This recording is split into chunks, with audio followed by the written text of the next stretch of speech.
One. All right. So here we are, guys. Welcome everybody. Maryland, Prosperity Queen, uh, Bill, Mike, Robbie. Oh, that's me. welcome, welcome, welcome. And then shouts out to everybody on TikTok, man. Shouts out to everybody on TikTok.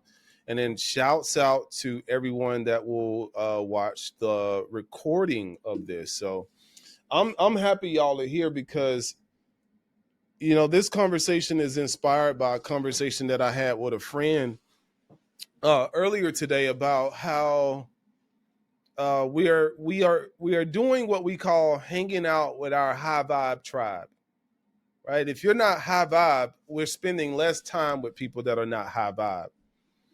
And tonight, I thought it would be real cool to talk about using our minds to attract things that we really want to attract. And I don't know about you guys, but with the acceleration of time, it seems like time is accelerating first and foremost, even if you're just moving slowly. But what I've started to notice is that even with the acceleration of time, it seems like the things that I want to manifest are happening super, super fast. Like there used to be lag time. There used to be, oh, you had to keep thinking about a thought over and over again, uh, and then eventually, if you repeated the thought over and over again, it would show up. But now, for me at least, it just feels like I have a thought, especially if it's a positive thought. I have a thought, I speak about it, I feel it, and then I let it go and forget about it, and then it shows up. It's the wildest thing, and I've been noticing it a lot lately. So I'm going to talk about a little bit of that, but then I'm going to also talk about some of the reasons why I truly believe that uh, we don't, a lot of people don't get to attract the things that they really want to attract, and it's because of those limiting beliefs. So I want to invite you real quick, symbolically, everybody. I want you to take the top of your head off and sit it to the side for just a little bit and suspend your disbelief about what's possible. And I know we're in a room filled with people that don't have any trouble doing that. So, what I was getting at earlier before you guys came into the room is that we come out the womb and as wild free spirits. There are things you saw as a kid with your childlike eyes that you don't see now. If you look at a baby, when a baby starts to kind of see, baby is like looking off into the ethers and it follows things that you and I can't even see. Y'all ever notice that? And I truly believe that the baby is able to see things that we're not able to see as adults because the baby hasn't yet been programmed by society to not see those things, if that makes sense. Now, I want you to think about it like this. There are certain insects in the world that can see things that we can't see. We don't have the ability to see those things. So if insects can see things that we can't see and we can see things that some insects can't see, could it be that in our current reality right now, there's a version of reality that exists that you would love to experience, but you can't see it because you don't believe you have the ability to see it? Here's what I'm getting at here. I'm going to get kind of controversial a little bit. So we come out of our mother's womb and we're entered into the family system. And if you're over 30, most of us who entered into the family system, that family already had a system that it operated by spiritually. For a lot of us, it was religious. And for a lot of us who had a religious system, it was a fear-based system. Basically, you were supposed to just play a small game and spend your life doing things that I started to question as a child. Okay. And I would think to myself, I'm like, I don't think God would want us to do this, or God would want us to do that, or why is this? Why do I have to play it small? Why do I have to believe that I'm not powerful? You know, and after we enter the family system, we're then injected into the educational system. And the problem is although both of these institutions are trying to do their best at what they call educating us, they forget to tell us everything about everything except for ourselves. And the only thing they really tell us about ourselves is what we can't do. Don't do that. Don't say that. Don't wear that. Be careful. Play it safe. Get good grades. You know, that's really what it boils down to for a lot of us. Like we were taught, we were kind of capped. And so you go through school and your brain is filled with this information that you really don't even want. You really don't even need this information. Okay. But your brain is being filled with it. I really feel like I'm sitting at the table with y'all right now, by the way. Your brain is being filled with this information that a lot of it you really don't need. And they tell you about everything but yourself. Nobody really ever comes to you and say, hey, do you know that your mind creates the reality that you live in? How do we even know that? Right? I laugh when people question subjects like the law of attraction, because I'm like, listen, I know 100% for sure the mind creates reality. Well, how do you know that? Because whatever the mind shows you is what you're going to believe 9 times out of 10. If you look at someone who has dementia. My grandmother had dementia before she passed away.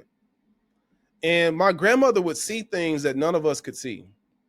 And the more you try to convince her that what she saw wasn't real, the more she doubled down on it. And it became more and more real to her. Okay? So to her, it was real. And what I've learned in life is when many of you guys know that I went through a phase in my life when I was about to take myself out. You know what that means. And the only thing that really stopped me was I realized that I'd been stifling myself. I'd been trying to figure out who other people wanted me to be. And I realized that I had untapped potential. And from the moment I realized I had untapped potential, I started to become delusional. And tonight, guys, I want to encourage you guys to become as delusional as humanly possible in a good way, not a negative way. Okay. So how many of you guys have ever heard of you had an idea and somebody has told you in one way or another to be realistic? How many of you have heard that? You have an idea, they're like, oh, you got to be realistic. Anybody. You can turn your microphones on. Well, I want this to be engaging as well. I definitely have heard that. In one way or another, who has ever been told you're thinking too big, or you're not being realistic, or, you got to start, you got to, think logically, right? All of those things. I heard somebody's microphone. Who This me? It's Angie. There you go, Angie. So my daughter, when she was in college and we were trying to get the rest of her flight hours so that she can graduate and get on with the airline, a family member told her specifically, I wasn't around and I didn't hear this conversation, but my daughter knew better because how I spoke. She told her, well, maybe it's just not for you right now. Maybe you need to just go get a regular job and don't worry about flying. Yeah. Regular job. That's another one. Get a regular job. Yep. Everything is not for everybody, and maybe it's just not for you right now. Maybe you need to just go a different route, is what she was told. Right. That's what they tell you. They tell you, oh, go get a real job. Okay, go get a real job. So what I'll never tell my kids to do, and I'm glad you shared that, Angie, what I'll never tell my kids to do is to go get a real job. Because everything can be a source of income if you focus. And I think a lot of people could have hit their full potential or close to it if they just had somebody encouraging them along the way. Hey, go that crazy thing that you want to go for that I don't really understand. Hey, I support that and I'm here to back you up.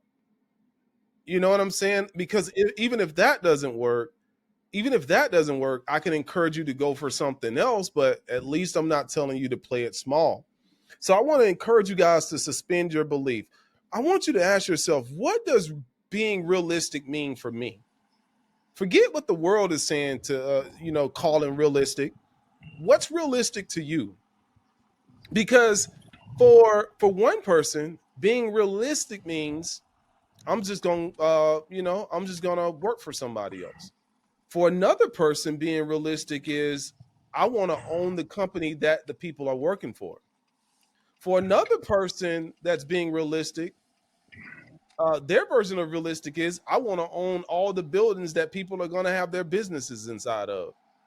For another person that's being realistic, I want to own all the land that the buildings are going to sit on top of.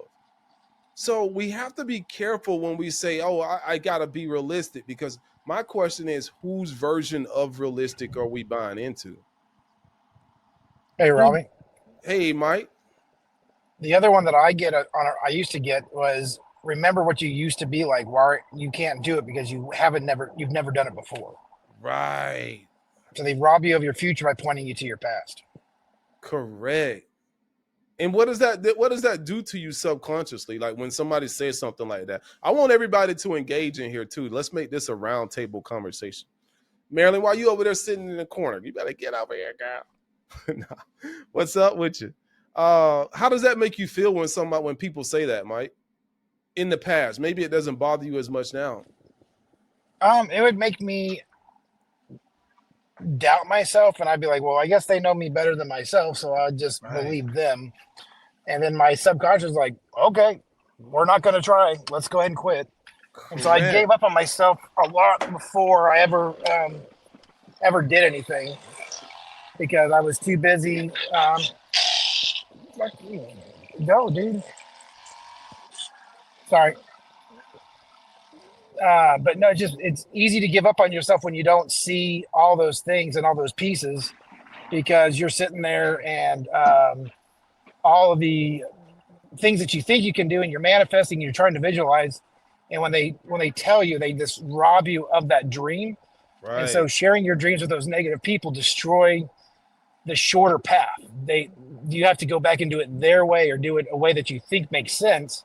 But manifesting isn't about making sense. It's about creating the vibrations and the love and the kindness that you need, and losing the fear of it not ever showing up.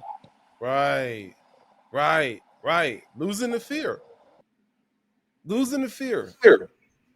So, Robbie, one of the things when you say realistic, it was hard for me to actually speak on that, because I don't know if realistic is something that we can actually do, because we're such creators. And so in my mind, the only thing that's real is whatever the next step is, according to what I imagine in my mind. So I guess if that's what you're saying, so I don't look, if realistic, that's where the multitude believes in what is already manifested. So I don't live there. I live in, well, what hadn't happened yet? What am I thinking that doesn't exist that I can actually make happen? Even though all the coordinates don't point to that, just within my mind, I know that can still happen for me. Right. I love that. Bill talks a lot about going into the quantum. And what does going into the quantum do for your ability to manifest, Bill? You know what? First of all, it takes everything out of this world, because even I consider myself a very positive and forward-facing person. Right. And like when people tell me that to think realistic and don't do this, my immediate thing is, fuck you. And, well, because I spent my whole life telling me, that I couldn't do this and couldn't do that, and I would just grind until it happened. And when I'll go into the quantum, we live in this world, and so we're bombarded with these micro doubters, and it's follow this rule, follow that rule, do like, and they're so small, they're like little gnats. They like one or two doesn't bother you, but over the course of a day or a week or a month, they get on you, and they start just they suck your energy even if you don't know it. Right. And you become a muggle. So you become they move you towards a normal person. When I go back into the quantum, which is just my meditation, and I just get out of my head and I calm my body, And then I get in touch with my energy and realize that I'm just consciousness. And then I take off. And if I'm in wherever I'm at, and I'm actually there because my consciousness is there, and I've been in multiple places at the same time, that means that I'm bigger than my meat suit, and I'm bigger than like one dream, and I'm definitely bigger than anybody tells me what I'm supposed to be, because they've never been to the quantum, they've never got off their micro doubters and everything else. So I have to be really clean in my thinking of making sure that when I'm talking with somebody, I get somebody that, like this group, that's going to support the dreams and not try to keep you in a little box. Right. That gets it. Because even if you get somebody that loves you, and they go, wow, that's really great that you're doing that. Well, what about, and then they start bringing up all the little shit, and then, the micro doubt, it goes, yeah, what if I do run out of money? Or, what if that doesn't happen? And then it's just energy sucked out from my vision and my focus. Right. And a lot of them mean well, right? Like they're Oh, trying, yeah. they're trying That's to, the worst like, part, because you can't tell mom to go fuck herself. there you go. Exactly. Well, They you mean can, well. but Yeah, it might not go too well. yeah. And and that's the other, because they do love you, and then you have to, but they're going, well, they love me, so maybe they're protecting me, and in their minds they are. So there's tactful ways of dealing with certain people, and then the other people you just don't engage with, and then the other ones you just go tell them to go fuck themselves. Yeah. Who in here is honest enough to say that there are things that you have trouble manifesting? Like, as of now, you've been wanting something for a while and you haven't been able to manifest it like you I want. do that too. I do that, right? Like abundant wealth. I do good. I do okay, but it's not equal to the. I don't have Robbie Cornelius money yet, but but the thing is, I mean, the six figures a month, and the other stuff. What is my actual true worth? Right. And I write my goals and stuff like that down, and I'm like, oh, are those too big? And they're not too big. It's just I'm No. too small. Right. So have I ever told you guys about the ant game? Mm-mm. So the ant, I started playing the ant game many years. When I say many years ago, let me see. I think around 2012 or 2011, I started playing what I call the ant game. So I would wake up, and then I would have a tremendous amount of bills that I needed to pay, and it would like stress me out. Like, it would just like I would freak out. Like, I would just like I would panic. What's up, Jesse? I would panic, and I'm gonna put you on mute right there for a second. So I would panic. I would just freak out, y'all. And what I realized is that I was making these bills more powerful than me in my own mind. Right. And so one day in meditation, it dawned on me. I'm meditating, I'm sitting there and I'm meditating. And I got a tremendous amount of pressure on me. Like, I could feel it at the time. And then all of a sudden, on my leg, I look down and there's an ant crawling on my leg. And I realized that was the solution to my problem. Because all I did was I just flicked the little ant away, right? I flicked it away. Somebody's microphone is wild right now. Sound like a harmonica. It's Bill.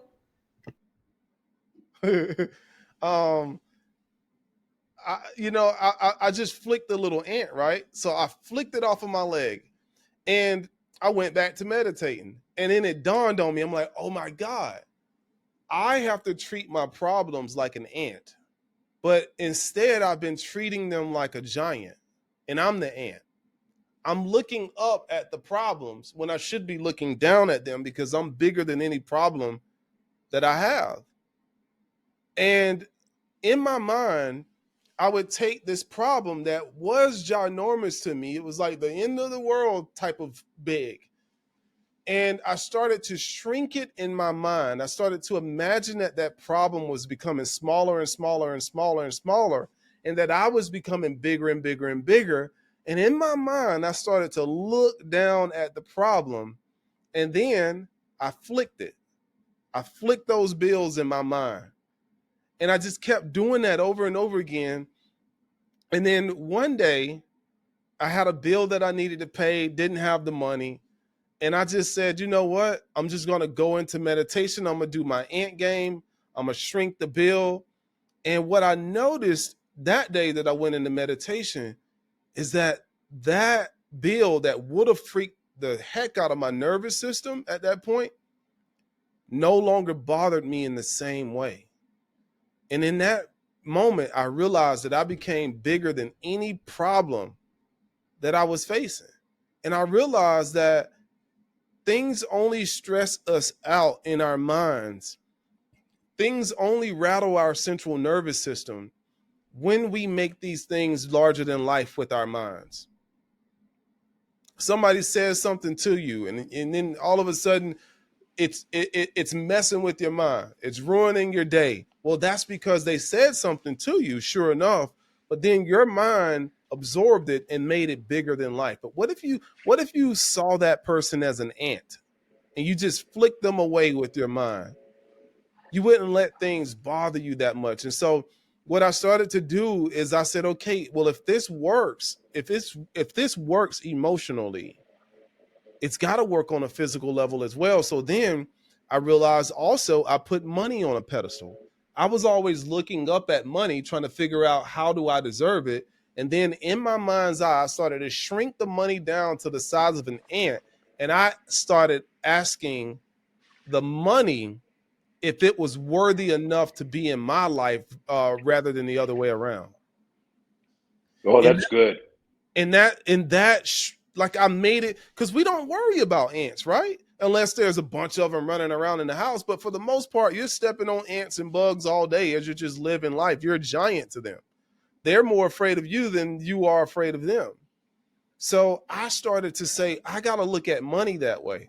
I need to start looking at money like it's as normal as the air I breathe. It's tiny to me. It's minuscule in the grand scheme of things. And then I started with my mind's eye. After I got really good at playing the ant game with money, I started commanding money. I started in my mind's eye, I would close my eyes, see the money small in my mind, and I would say to the money, I command you to grow. I command you to flow to me easily and effortlessly through multiple streams of income. I got that from Bob Proctor, and I started talking to it. I command you. Now, these days I do something different. These days I do the question game. So I do reverse psychology on myself. Okay. So I'll give you a prime example, and this works like a charm. The reverse psychology game is, let's just say there's an issue in your life that you want to resolve, or there's something in your life that you want to attract. Instead of freaking out about it, I want you to ask yourself, how did you resolve it? How was it that I resolved this thing? As if you've already resolved it, as if you've already attracted it. Here's a prime example. I guarantee you, if you do this for the next 30 days, it'll work. If you ask yourself, let's just say you take a financial goal and you got to start off. I don't want to say you got to start off small, but for me, I had to start off small when it came to finances. Okay. So what I mean by small is I realized that I had a lot of charged up emotions around money. So what I started to do is I started to say to myself, how is it that I was able to make $100 today from home? And I would just ask myself over and over again. And then sure enough, I would make $100. When I got really good at making $100, I went to 300. How is it that I keep making $300 a day every day from home? I just repeated it over and over again. It took a couple of weeks for it to start happening. Then I'll get 300 or a little more than that. And then I'll drop back down to 0 for the next day. And then I'll reprogram my mind again, asking myself the question, how is it that I made 300? And then I got really good at manifesting $300 a day. Then I got really, really good at manifesting $1,000 a day just by asking myself those questions. How is it that I'm able to make this amount of money per day? And what you're doing is you're playing reverse psychology with yourself. And what you're doing is you're causing your central nervous system to believe that you've actually already experienced that thing that you're talking about. And because your central nervous system believes it, your body is automatically going to believe it. And what will happen is it's not just going to fall out of the sky a lot of times, but unconsciously, you'll just start taking action that leads you to that money that you want to experience. It's the weirdest thing in the world. So what I've done over the years is I've continued to level up. And there's been times where I've gotten very comfortable and I stopped doing it and, very comfortable with the amount of money that comes in. But now I started doing a ridiculous thing. I'm not going to talk about the exact number here, but I started doing some ridiculous numbers. And I'm asking myself every day, how is it that I'm continuously able to attract X amount of dollars per day? And I'm asking myself over and over again. I want you to play this game with yourself, okay? So if you can right now, I encourage you guys to close your eyes, and I want to show you how this happens in real time. Close your eyes. This is going to take a couple of seconds. And I want you to just pay attention to the way your body feels in this present moment. And you might find that in certain parts of your body, you are a little tense. And I want you to just silently say to your body, how is it that my body is becoming more and more relaxed right now? And just sit with it. How is it that my body is becoming more and more relaxed right now? And just sit with it. How is it that my body is becoming more and more relaxed right now? I can feel my body becoming more relaxed just by saying this. How is it that my body is becoming more and more relaxed right now? How is it that I'm so peaceful inside of myself right now? How is it that I feel so good right now? It's almost impossible to ask yourself those questions over and over again without you feeling the emotions associated with that question. It's damn near impossible. I've never once heard anyone say, man, I became more angry because I did that technique. Never heard anybody say that. Ask yourself, how is it that I'm feeling more and more confident right now? You can do this before you go into meetings. I'll give you a prime example of how good this works. I do this all the time. See, what we need to do is we need to look for evidence that we have control over our reality to some degree. So I want you to do this to yourself. And the next time you get ready to walk into a building, before you walk into that building, go ahead and start determining the type of interactions you're going to have with the people inside of that building. Don't just walk in blindly and see what's waiting on you. Say to yourself, and I do this with every building I walk into if I'm conscious in that moment. And I'll say to myself, how is it that I had such a good conversation with the people inside of this building? Or how is it that I found exactly what I was looking for inside of this store? How is it that I ran into somebody that complimented me on the shirt that I'm wearing? If you start doing this, what you're doing is you'll start priming your mind to look for this stuff, and then you'll start seeing evidence of it when you enter these realities. And the more you see the evidence of it, the more confident you're going to be with your ability to manifest bigger and bigger things. So, prime example, on the way to the office today, I thought to myself, I'm going to get donuts for the entire floor. Okay. And I asked myself, now this is very shallow. I'll admit what I'm about to say. This is very shallow. So good, Amy. Thank you. Thank you. This is very shallow, but I said to myself, I got a tremendous amount of praise for bringing these donuts to the office today. That's all I said. I'm going to get these donuts for people, and here's what I want out of it. I'm going to get a tremendous amount of praise, right? That's all I said, and I just forgot about it. I went, stopped by Krispy Kreme's. I got the donuts, and I brought the donuts up to the floor that we're on, and I told our assistant, I said, "Oh, I bought donuts for everybody." She says, "Oh my God, can we take a picture of you? Like, this is amazing. We want to post it on our LinkedIn. Can we take a picture of you?" And I'm like, yeah, sure." She's like, okay, I'm going to go get my camera. She takes a picture of me, and I went to my office. Forgot about it. Totally forgot about it. Well, as I'm walking through the building today, people that have never really spoke to me first, I'm always the one speaking to everybody first, not because they're mean, but I always speak to everybody first. Hey, did you buy donuts for everybody today? That's amazing. I'm like, oh yeah, I did. I forgot about it. I bought them. Yeah, I did. That's awesome. I walk again. Hey, thank you for the donuts. I'm like, oh, well, thank you. And it still didn't dawn on me really what happened until I'm now telling you what I said earlier, because we're talking about this. Then I'm like, how does everybody know I'm the one that bought them? I go out there, and right in front of the donuts, they've printed out a sign, "Enjoy these donuts, courtesy of Robbie Cornelius and Web Asset Group." So now people that are in the same building with me that never even knew my name or knew what I do now know me, and they're admiring. And guess what they're saying? You've inspired us. We're going to bring stuff for people every week as well. And all I said, I made one comment to myself this morning: I'm bringing donuts for everybody, and people are going to admire me for it.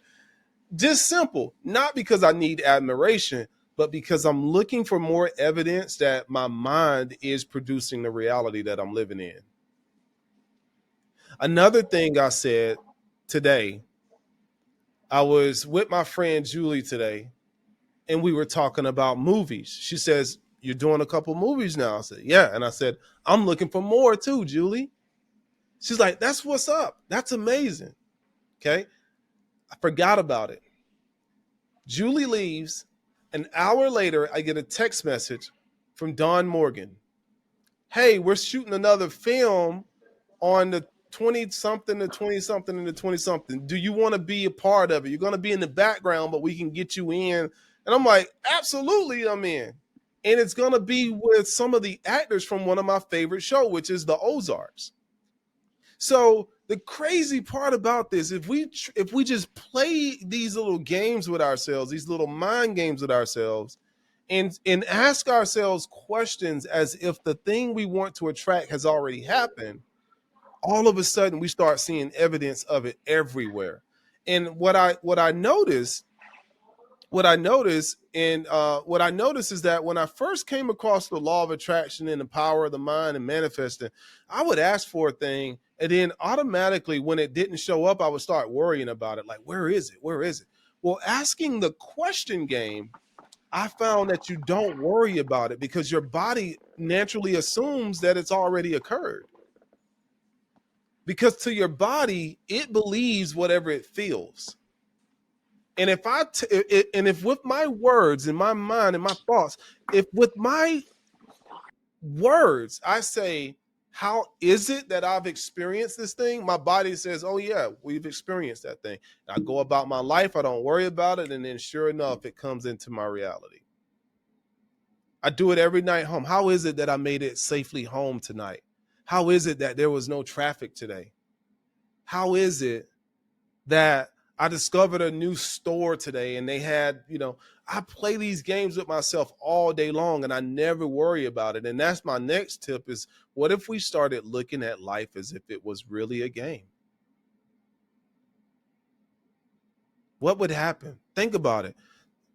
I want you to realize this. This is going to blow y'all's mind. Y'all ready for it? Have you ever realized that you never have to teach a child how to play?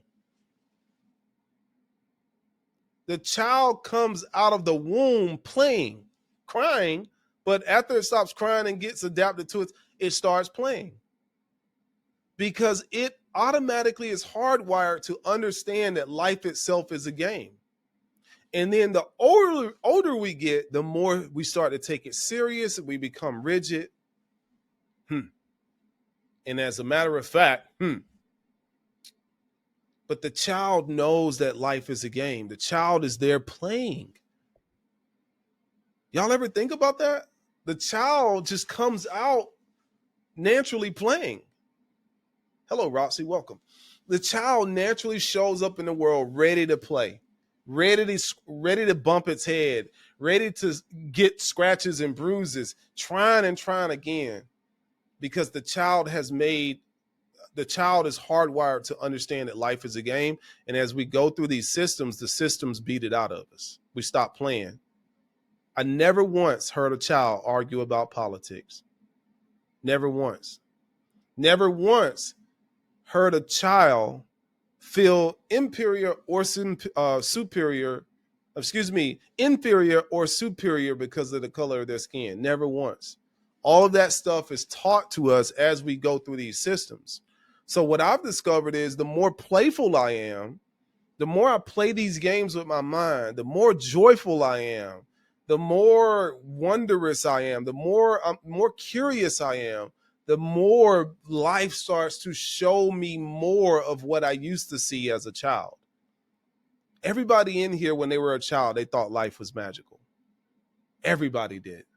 All of us did. Even the Bible says you got to enter into a childlike state. Think about that. So the evidence is there. The more we play, the more we open up and have fun and be curious, the more the doors of possibility start to open for us. And here's another thing. What I've discovered too, guys, is that for me, when it comes to my mind, statements close doors, but questions open doors. If I make a statement right now and I said, I can't do this. Well, guess what? Door closed. You can't do it. If I ask, how can I do this? Door opens and the way is shown to me. So if we play these games with ourselves, our bodies know nothing about time. Our body lives in the present moment. When we think about the past, our body feels it in the present moment. We think about the future, the body feels it in the present moment. We tell ourselves we're sad, body says we're sad. We tell ourselves, hey, you know what? Today is going to be a great day. Body says we're going to reach for a better day. The body is a horrible, unconscious master, but it can become a powerful conscious servant. Okay, if you just allow your body to just, believe what it wants to believe, there's no telling what you'll get into. But if you start like consciously having these conversations with your body, which is the mind, what I found is that you'll start noticing like, wow, that I just talked about that thing and now it showed up. I was just thinking about getting this car and then now I'm seeing this car everywhere. Y'all ever notice that? So engage with us. Turn on your microphones. Let's make it a round table. What's up, Jesse, down there? Everybody make sure their mics are on, and let's have an open discussion here about this. Okay. Mic check. Yes, sir. Just a mic check. Just a mic check. This the mic check. What brings you in the room tonight, Jesse? Oh man, this is the second class I've been into, Mastermind, that you have held. The first one. Can you hear me? Okay. Yes, sir. I can. The first one, you just dropped some beautiful gems about what was it, about affiliate marketing. Awesome. And today, when you first came on TikTok, you're like, how's everybody doing? I said, I'm just finding out this negativity.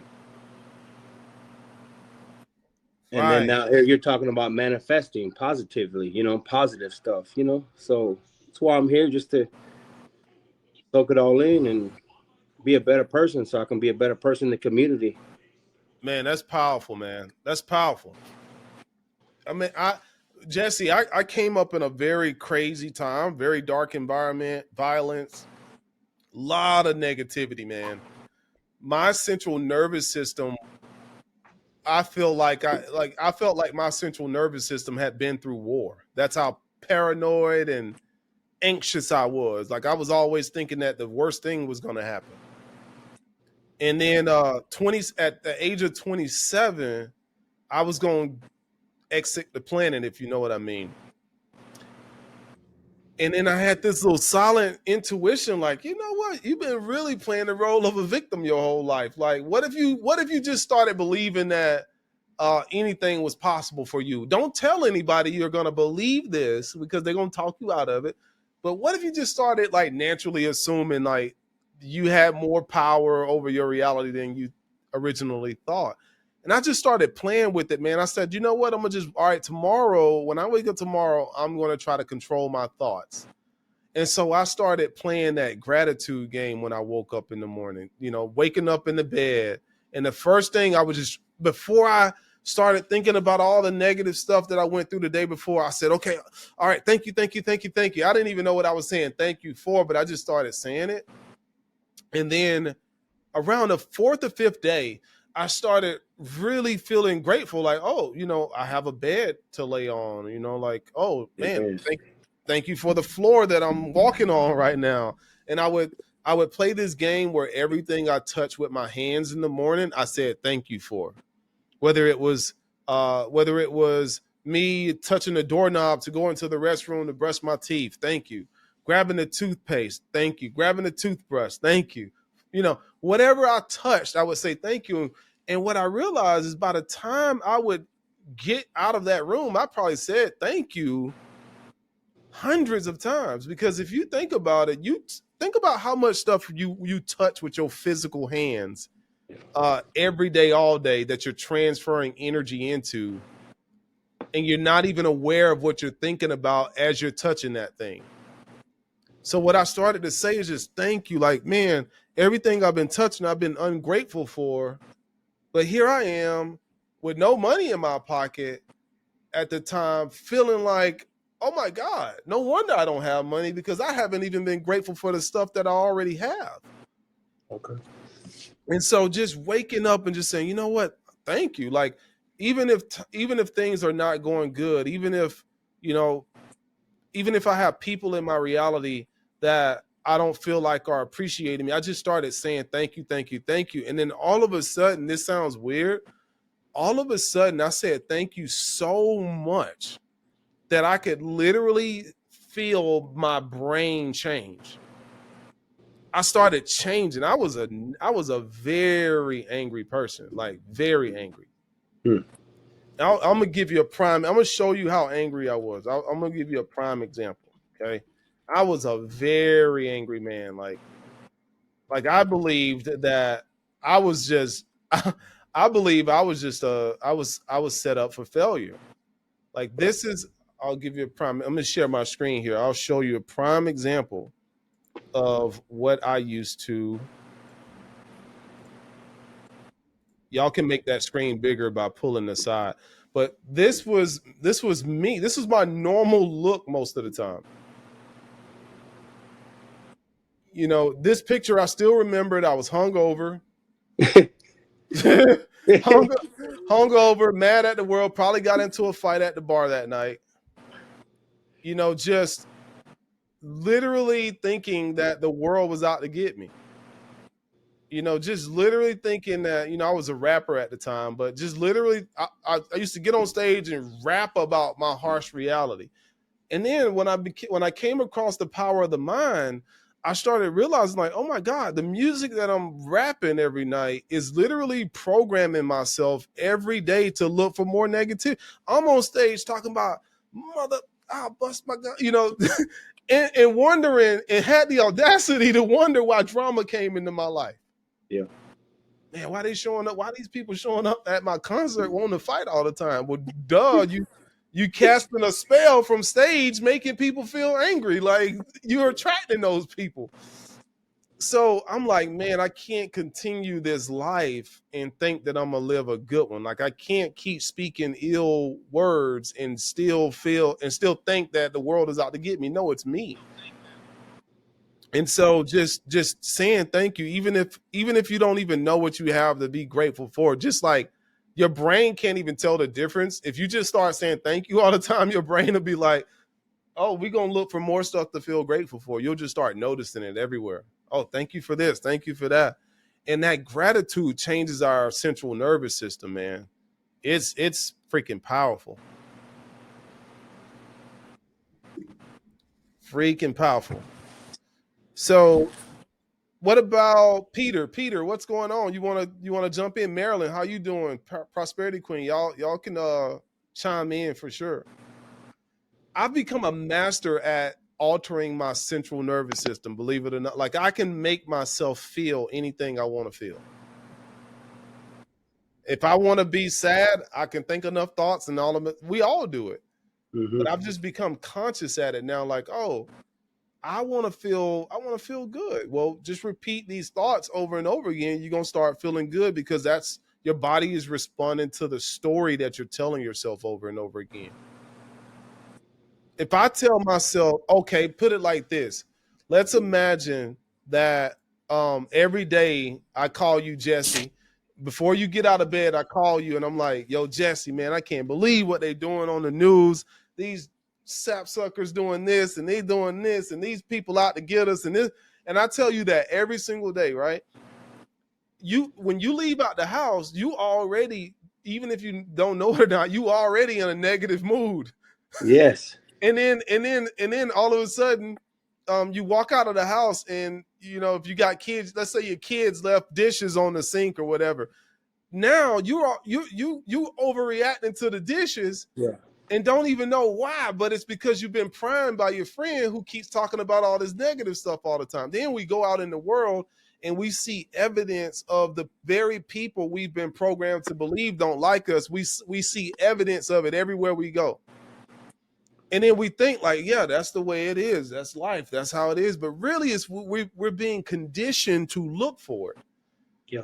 And that's what I started to notice. Like, I used to believe, okay, people are gonna, and there are people that are gonna judge you, no doubt about it. But what I realized is that I ran across the people that were more judgy when I believed that everybody was judgy. I came across more judgy people.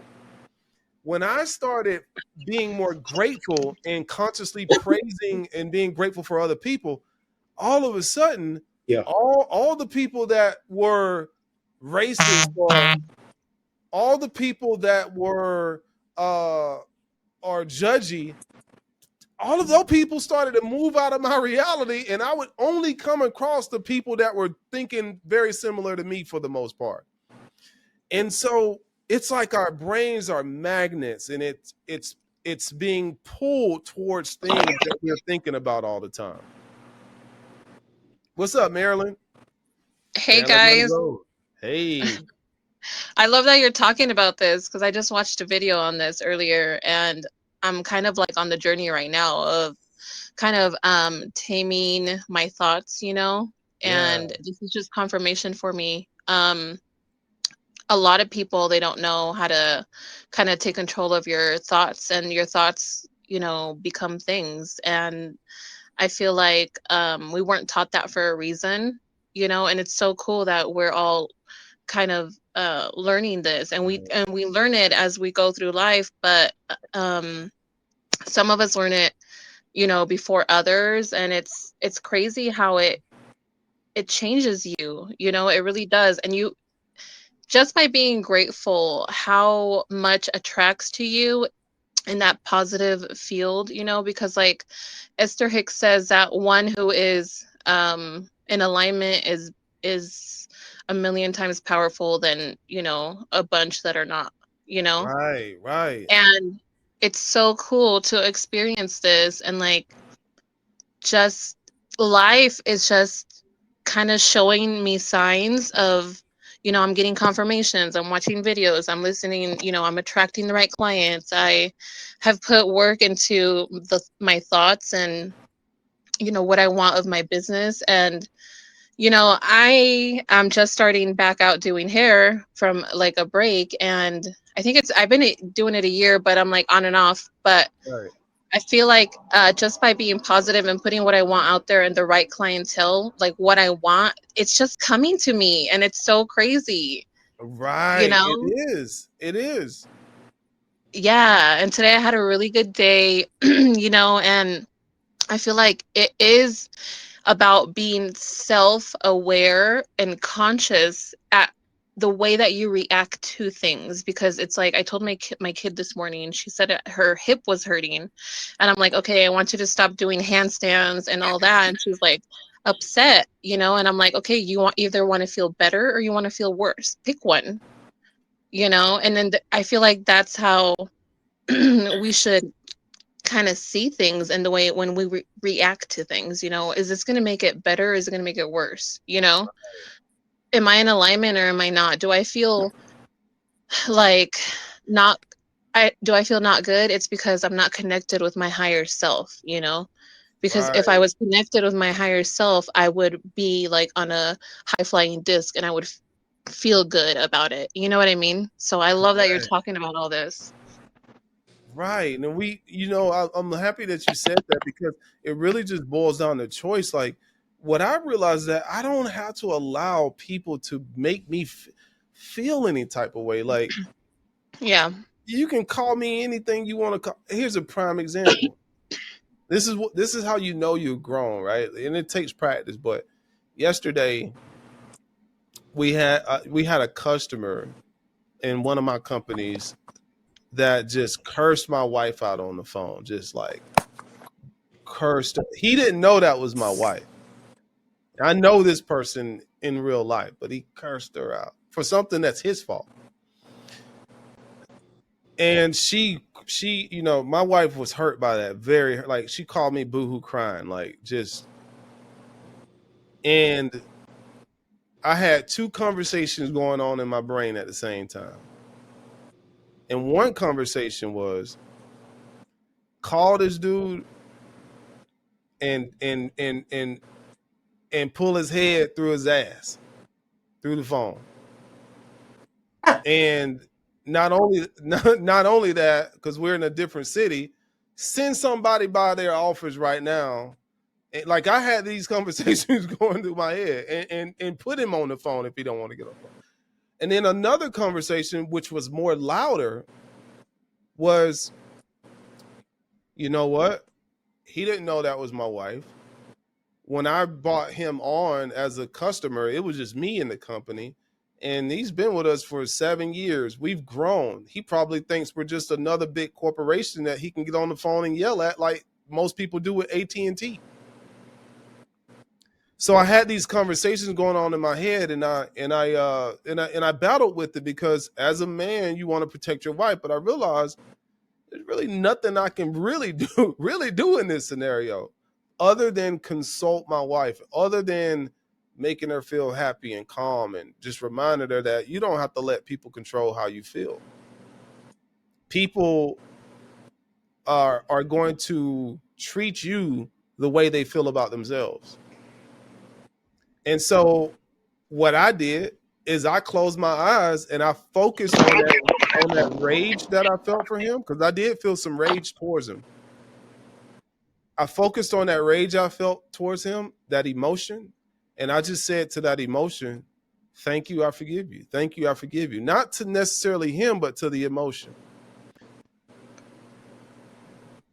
I got over it completely in no time. The old me would have drove 4.5 hours, and I would have wanted to fight him. To be honest with you, the old me would have. And so it's about saying to yourself, okay, these are my emotions, but my emotions are not who I am. These are things that this is an experience I'm having, and I get to decide where I go from here. Okay, true. I'm having this emotion. My heart's racing right now. I want to curse him out. I even want to fight him, really. I've been working on my hand game. I want to test it out. Right.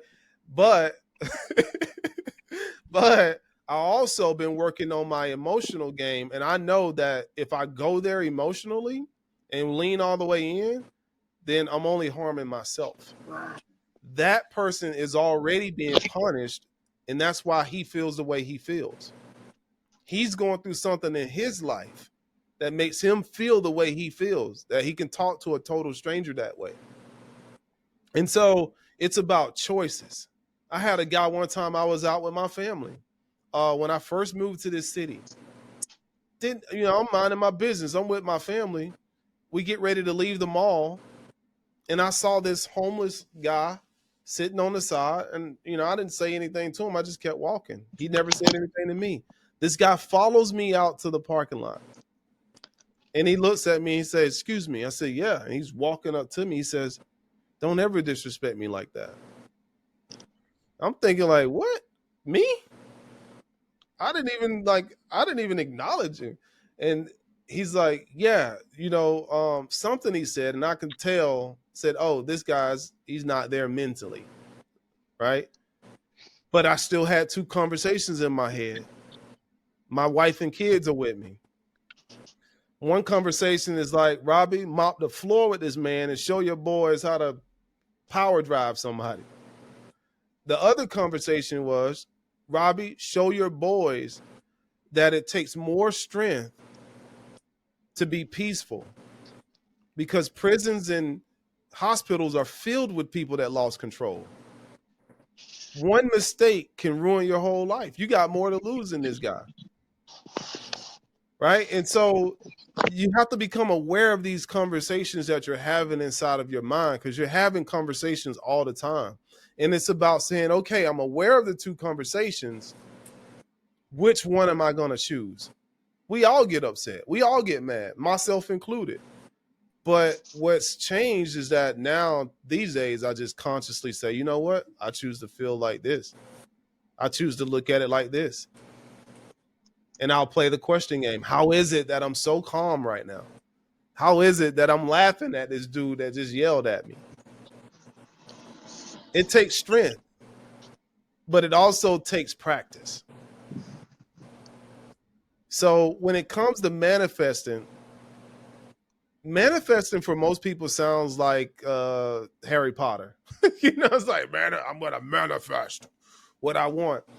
But to me, manifesting is simply, I'm going to choose what I focus on.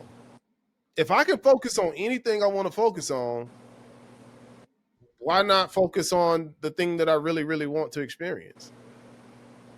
Why would I be realistic by somebody else's term? If I'm going to be thinking anyway, why don't I think about the thing that I want? Why don't I move towards that direction? Why don't I gravitate towards that? So that's how I think about manifesting. And then I also Robbie, go ahead, Marilyn.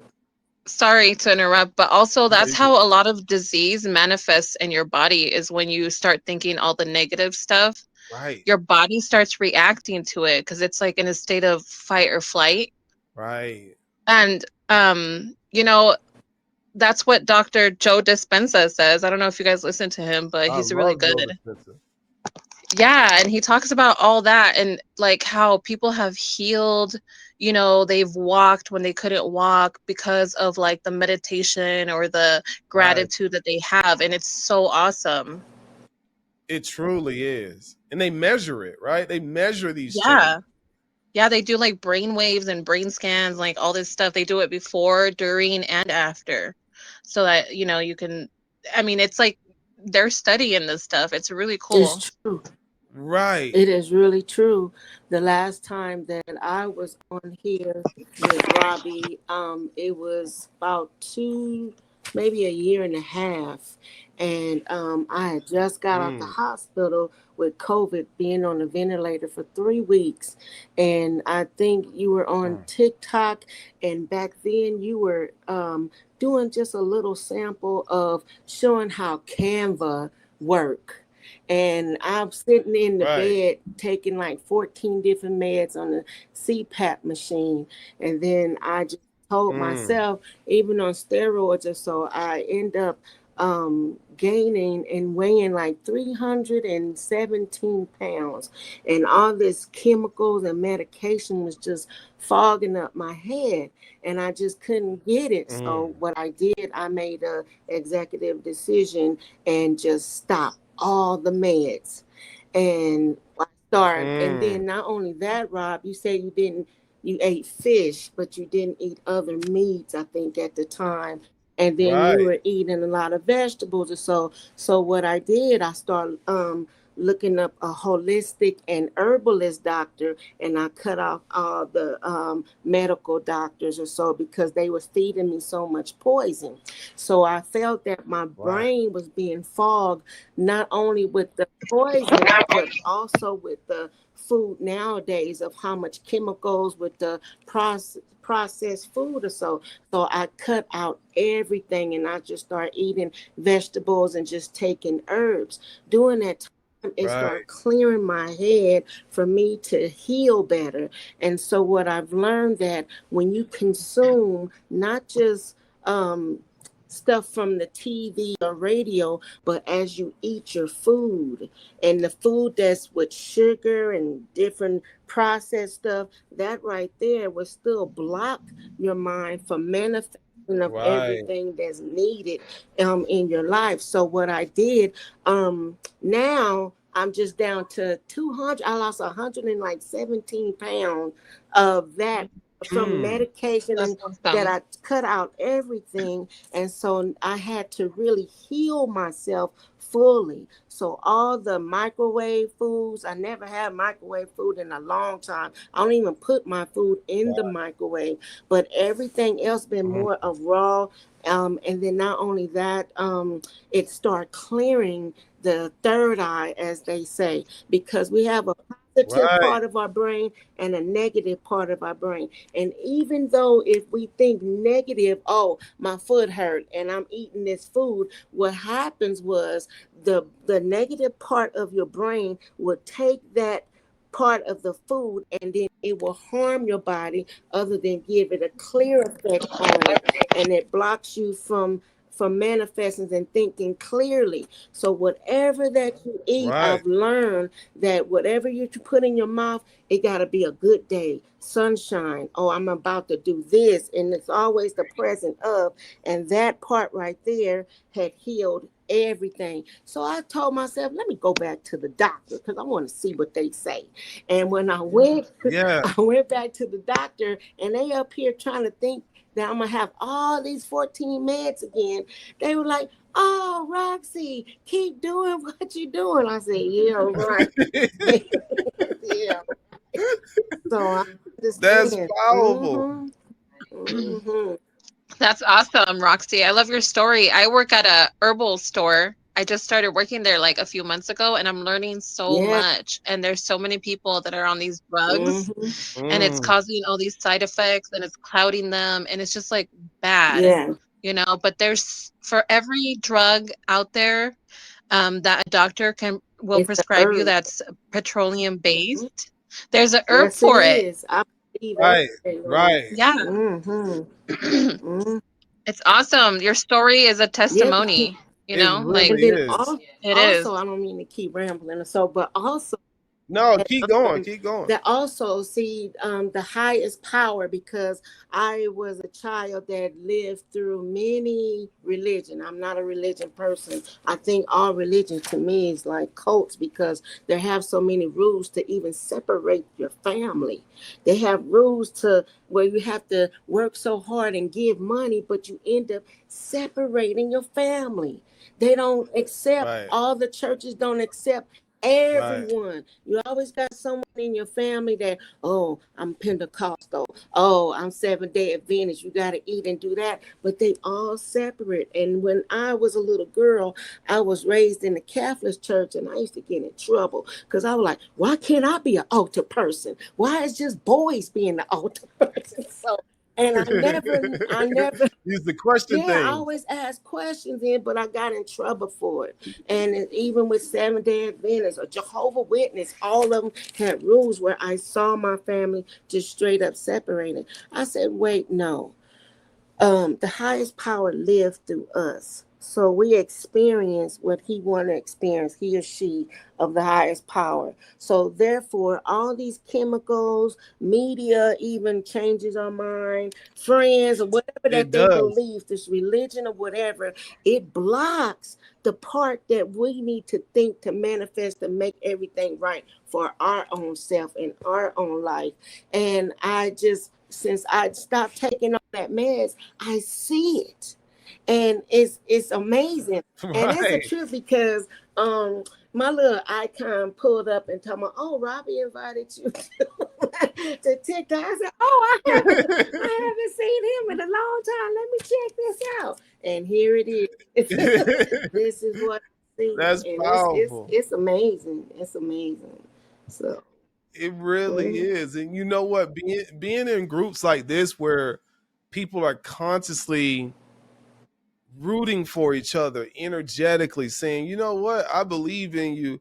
And we're encouraging each other to go for more, to be for more. It's important to be in environments like that, because if you look around the world, a lot of people are limiting themselves a lot of times. You know, if you just have the conversations with the average person, what's the average person talking about?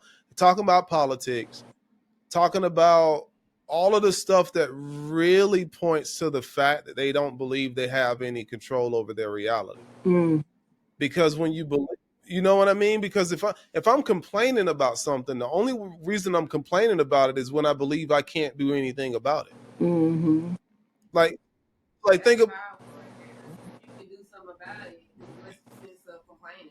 yep. She said, I don't know if they can hear you, but you want to come in and speak to the microphone?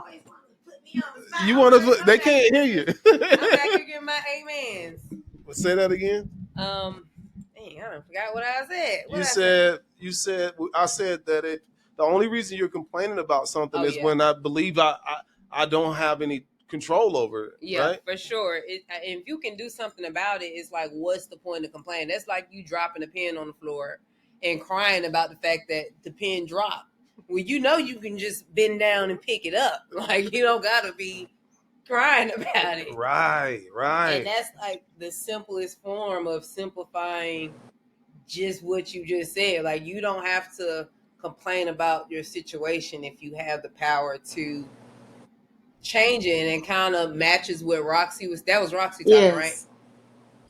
right? Okay, I'm just verifying.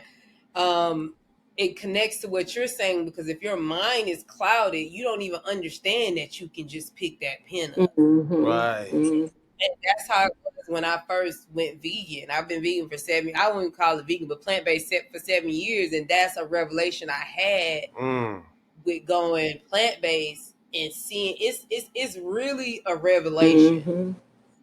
It's like, once you start thinking clear, it's like, well, what was I doing all of this time? You was doing whatever that food, whatever you was putting in your body. Poison. You was thinking whatever it told you. Right, exactly. Mm-hmm. It's poison. Mm-hmm. Right.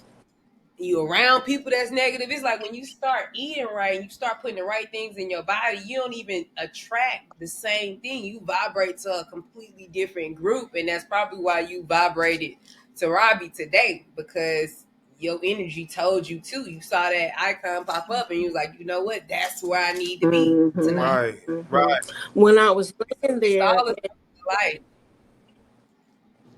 I'm listening, when I Roxy. was laying there, and it was a new series came out. I think it was called Hunters with Al Pacino, and I was so contemplating about and scared about all these food, and then not only that, how the government was telling us we have to take these vaccines to go back to work, and they were paying people for it. I was really going through some major stuff after almost just passing away on with a ventilator while I was woke in the hospital. And then in that series, it says that back in the day they had a commercial, and they were like advertising corn syrup, and like it was so much fun, and how try this corn syrup, had the music and everything. And so you can see like the audience, little kids watching TV with the corn syrup, and they had it where Hitler, they couldn't find him, but he ended up being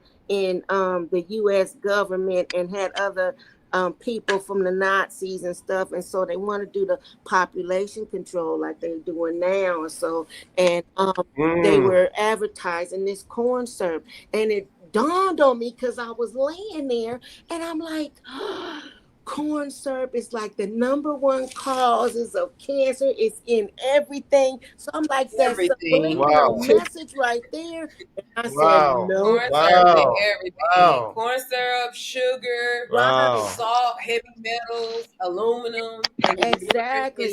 It's literally designed, and we think these are just your normal everyday household products or food products. Right. But in actuality, it's deteriorating your body and it's deteriorating your mind. Right, but it's a trip. Did you guys know that? I'm sorry, but I'll be finished just a sec. But it's a trip that during that process, it showed you how people can be in tune with TV and everything by this corn syrup that will cause the harm in our body, that will cause the blockage for us to really see and manifest our like third vision eye to really to give us the power. And right there, it's just crazy. I'm cutting it off and let somebody else speak, but I just wanted to tell that part. Nah, thank you so much for giving us your testimonial, because it needed to be heard in that form.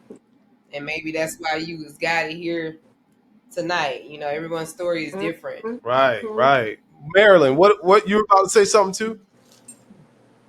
Yeah, I was gonna say, did you guys see that video of the guy talking about Popeye's chicken and how everybody was like so addicted to it? And I knew something was up with that when First of all, Popeye's chicken been out for forever. Yeah. And so now they've been had a chicken sandwich. It's the same chicken on the sandwich. So why is everybody so hooked on it? I'm from Louisiana. Yeah. We approved that chicken. I don't know where they got that from, but nobody in Louisiana eats Popeye's chicken. Remember when people were yeah. If you look at things like, if you look at the way masses of people behave, there's some type of mind control. Yeah, absolutely. Did you guys watch the Clone Tyrone? I did a little bit. Well, they're telling you everything in that movie too. If you watched it, like they're like literally telling you like what is happening, and it's crazy because they're making fun of it, but like that shit could happen. You know what I mean? And it might be happening already, but there's always truth in comedy. Right. Yeah. Or painful it may be, or funny it may be. It's funny because it's relatable. Right. That's why it's funny. Yeah.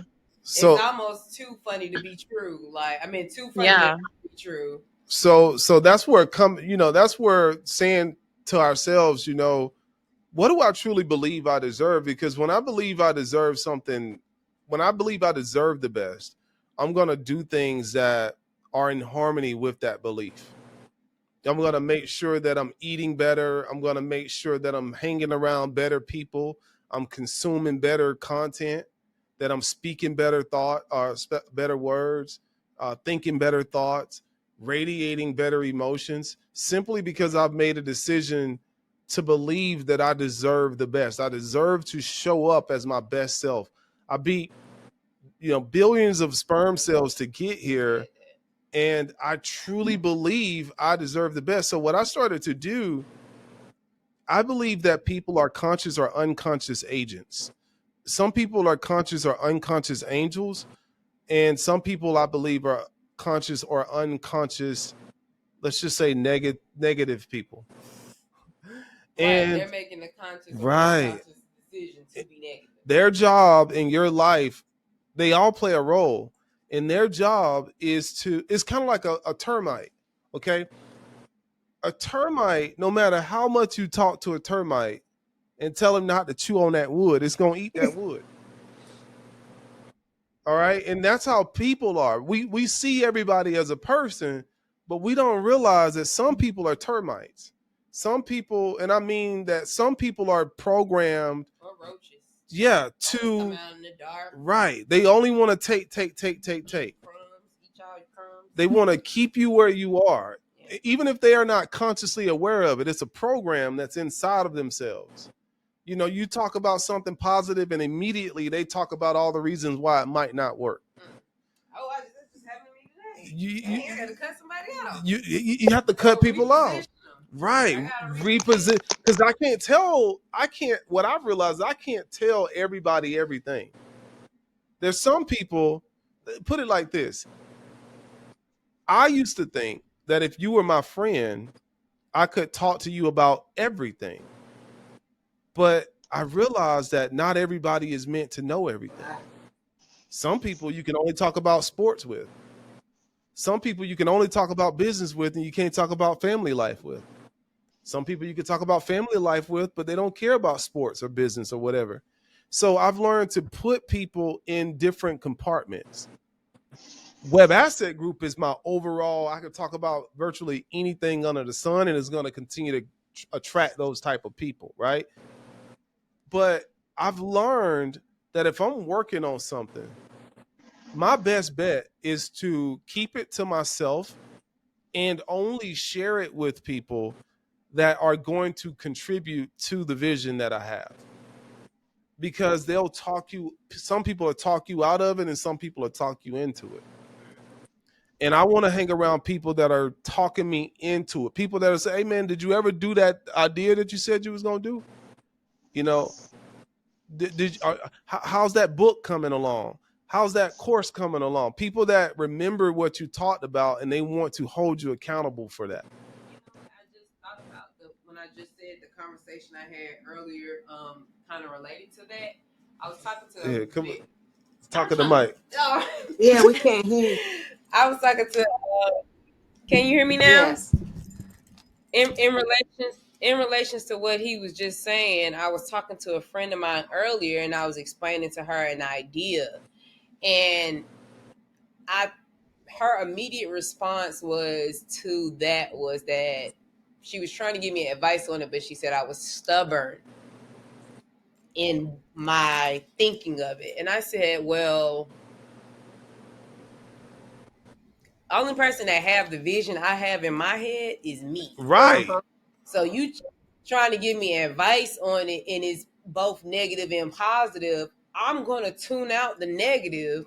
Not that I can't take constructive criticism, but you need to say it in a different light. Right. If you saying it in a negative manner, my brain shuts it off immediately. It don't even enter into my bubble at all. Right. So she think I'm being stubborn by saying I'm not listening fully to what she's saying. It's like, no, I hear you, but I'm not accepting it into my idea because of your delivery. Right. And that's what it really boiled down to. And I've heard for years that I'm stubborn. And if that's not the case with people who can. And maybe that is the case. And maybe stubborn is not a bad thing. Yeah. Like think about. You think they're not calling nobody that was great stubborn? Exactly. Oh, I tried to talk him out of it, but he wouldn't listen to me. He kept I can name one of the greatest, most stubborn people on earth, Kanye West. Right. You can't tell me he's not stubborn. I don't see you telling anybody great, Kobe Bryant, Michael Jordan, Michael Jackson. I don't see nobody not calling them stubborn, but they knew what they saw. When I think about when I think about reaching for the stars, I literally think about a man that's trying to put people in the stars, and that's Elon. Imagine if you Definitely check, stubborn. Definitely being labeled as stubborn for it's sure. very stubborn, right? So he said that when he bought, in his biography, I'm listening to it right now, he sold PayPal, and immediately he went and dumped all of his money into Tesla and SpaceX. And he said he had a group of close friends that tried to talk him out of going into SpaceX. It's like, man, you about to lose all your money. Like, you about to start, you don't know anything about rockets. And you talking about you want to, build rockets and populate Mars? You about to go broke again. And he said he had to ignore what they were saying because he believed in it that much. Right. Can you imagine? None of us in here have a friend right now that if we said, hey, I want to go populate Mars, would be like, yeah, I think that's possible. Right. Exactly.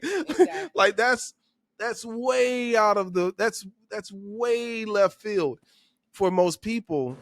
But when you believe in something, like you said, you're the only one that has the vision. Mm-hmm. Right. You're the one that has all the evidence you need. You have your friend doesn't have all the evidence. Right. Exactly. She only hears what life. Right, and she hasn't read the books or studied this and put why I'm thinking. Right. She just so want to give her advice so quickly. Right. That was and the reason, and she, to slow it down, it was the only reason why she brought that up, because somebody who was very wealthy was telling me that I should get an accountant. I'd already told him I already have accountant, but he said it again. Mm-hmm. He just mentioned it again. Right. And I've taken the mention in because he's not saying it in a negative way. But once he said it the third time, I wasn't trying to say it in any kind of way that I already had an accountant. But I kind of just told him, like, my accountant worked for the IRS for 12 years. I ain't even want to say it like that, but I did. I'm like, I have one of the best accountants you can have. Yeah. Like, she did audits for the IRS, so she can tell me tax strategies, like to the T, to the actual tax code, law code, and know what they're looking for and everything. So she's not going to guide me wrong. And I got her from Damon John. Damon John introduced me to my accountant. So it was no shade to the person that was telling me this, because I'm sure he is well off as well. But I was secure in the fact that I had a good accountant. Now, I said all that to say was, when me telling her that, she was like, and this is an example of why I say you're stubborn, because this guy has this and all these accolades. And I'm like, that has nothing to do with my individual situation and how I came across my accountant and who she is by herself and her acclimates. Like, none of that has nothing to do with my particular specific situation at all. Right. So it's not me being stubborn, it's me understanding where I'm at in life, what I've been through to get to where I'm at. He don't know all of these things. He don't know where I got my accountant from. He don't know none of this.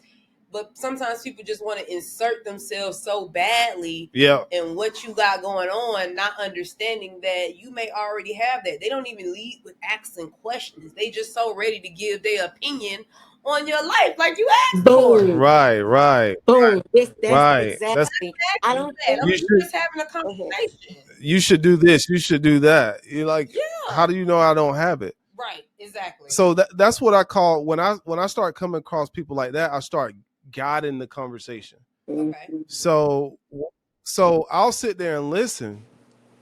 And then if they're giving me information that I know is just bouncing off of my brain and I ain't even absorbing it at all, I don't want to absorb, I'll completely change the subject. Yes. Oh, by the way, we're talking about this idea, blah, blah, blah. And I'll say, man, did you see that freaking video I sent you on TikTok the other day? Let me show you this. This is crazy.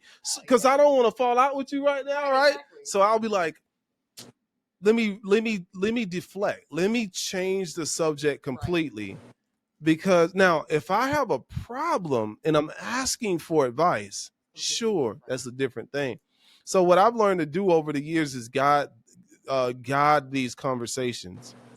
And, God in these conversations has kept me in a mindset of abundance, because a lot of people don't have a mindset of abundance. Right. You know, Like you're talking to a wall. right. I So like that. I think you just unlocked something. with right. that right there. Because the more you dive into, let's just say somebody's trying to talk you out of something, the more you tell them why you should do it, the more they're going to double down on telling you why you shouldn't do it.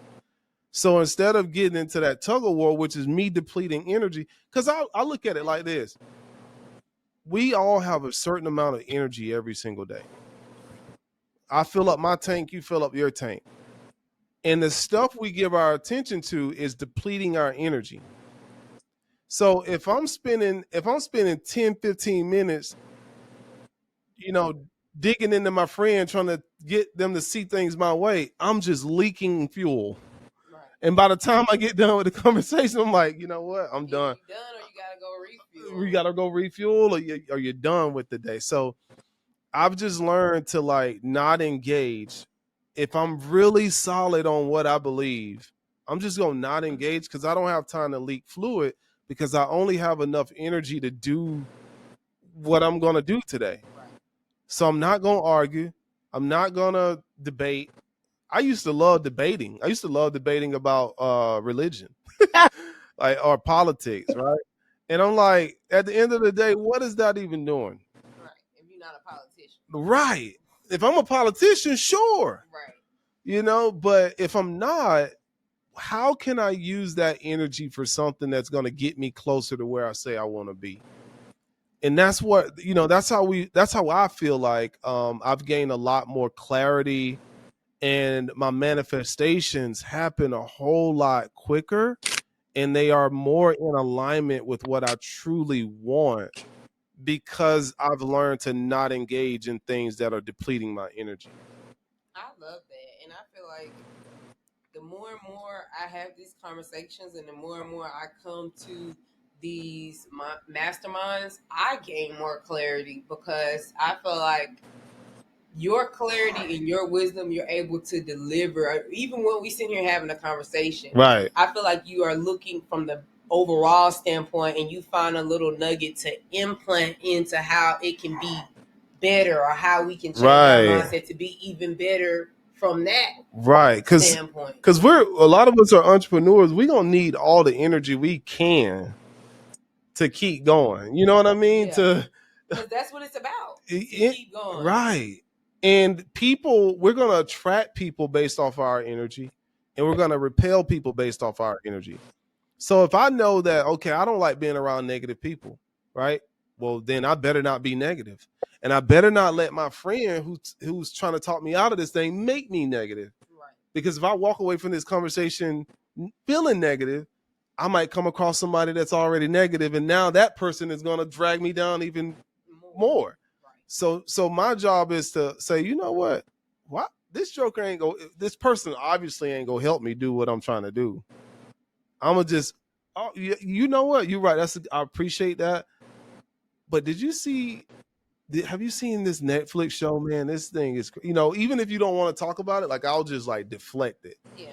And I think that even in that conversation that I was having with her, once I told her it was her delivery, right, she was able to get to what she was really talking about. And I'm like, that's what it's about. But for me, your delivery, you got to come at whatever it is you're trying to say to me. You got to come correct. If you come left, you Xing yourself out. Because my energy is trained to block that out immediately. Right. It ain't even entering into my ear. It's going in one ear and out the other. If it do come. People, they'll offer criticism quicker than they offer help.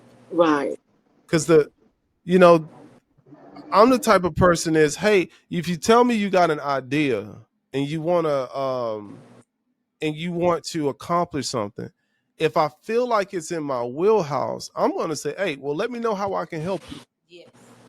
Let me know how I can help you figure this out. Man, it's got to be possible. Hell, we're floating on a. They say we floating on a rock in the middle of space. Right. If that's possible, then I know this dream that I have or that you have is possible. It's got to be. We're connected by billions of neurons and electrons. It's like yes, right connection. All is connection. That's right. 4 atoms, Right. hydrogen, Connection. oxygen, carbon, and nitrogen. All that that's the atoms what we are made of. And then not only that, I did not really read as far as she looking at you as stubborn. We have energy. We have a negative energy and a positive energy. It's just that probably their brain is like fog, where they're not on that level of positive energy of what you're swarming around you. And so that's why it seems like they looking at you as being stubborn, because they're not clear. They're kind of fogged up. They waving Right. at you. Or they don't see how they would be able to accomplish it. Ooh. They not in my shoes, so they don't even know how it's even possible Exactly. of obtaining what it is they're reaching for. Oh, you know what? I just had a download. Okay, come on. And this download is this.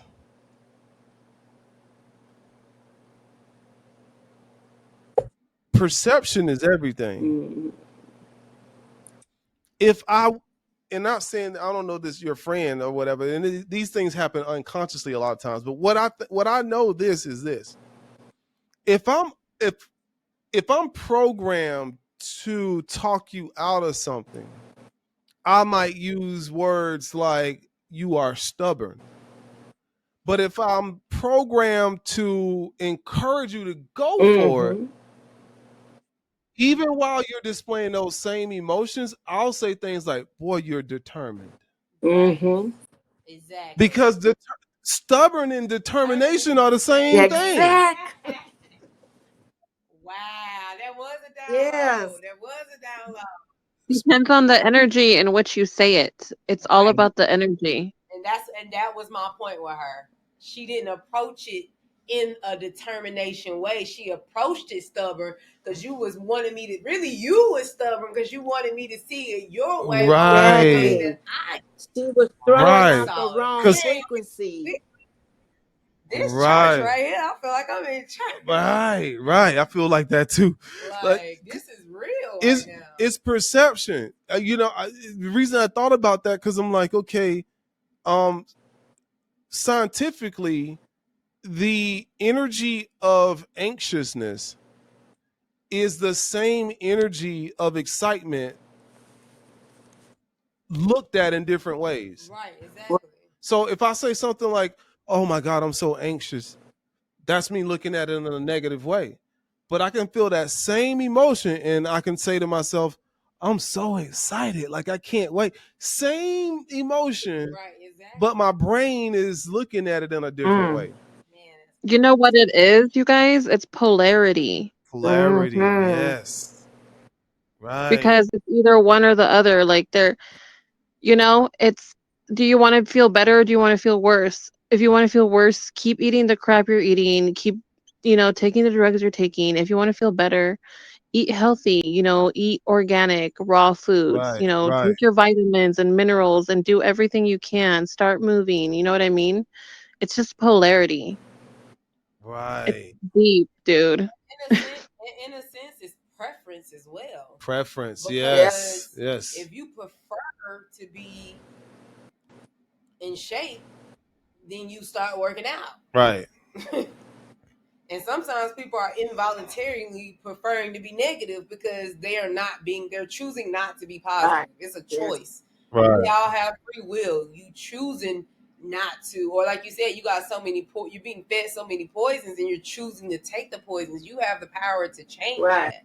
Right. But you have to want to you have to prefer to do those things over the other. Yeah, this is what I'm choosing. I have a sprained ankle. I went to the gym 2 mornings in a row after I sprained this ankle. Because you're choosing. Because I chose to. Right. But I chose to not let me, and I posted this on my Instagram, and I said, when I woke up in the morning, I asked myself, what would Kobe do? I read so many articles of Kobe Bryant and watched so many interviews that he did where he played on a sprained ankle. He played with like fractured ribs. He played with like his shoulder dislocated. He wrapped that shit up and he played because he understood that what he was doing was bigger than him. So God He's in it to win it. The strength to win. Yeah.